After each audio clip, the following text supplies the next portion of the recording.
काय माहित पप्पा, सकाळपासून सापडतच नाही कुठं. अरे पण मग कुठं ठेवलंय किंवा हरवलंय, कुठं पडलंय ते तरी बघ ना. काल रात्री काढून ठेवलेलं तेवढंच आठवतं. काय माहित कुठे गेला असेल.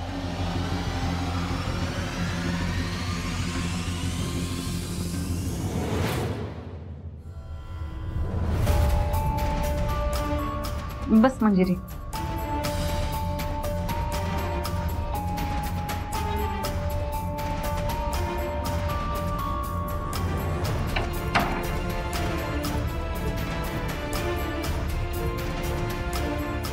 काही नाही बेड. काय इश्यू आहे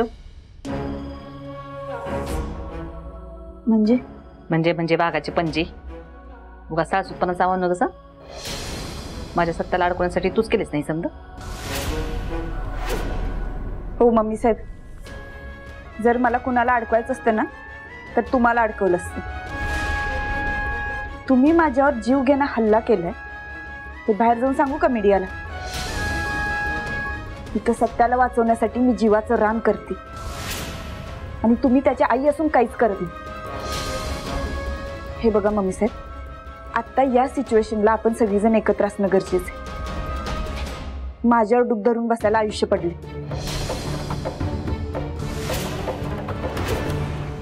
सत्यजितराव.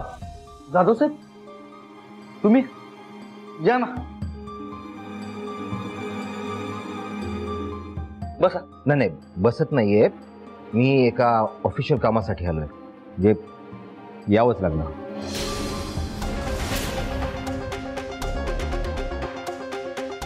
ऑफिशियल? जाधव साहेब, मौर्य साहेब, तुम्ही इथं काय झालं? बघ मंजू, अगदीच नाईलाज झाला म्हणून यावं लागलंय आम्हाला. मंजू,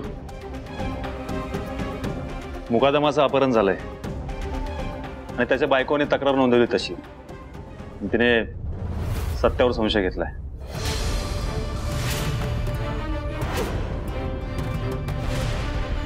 त्यामुळे सत्याला चौकीसाठी न्यावं लागेल आम्हाला.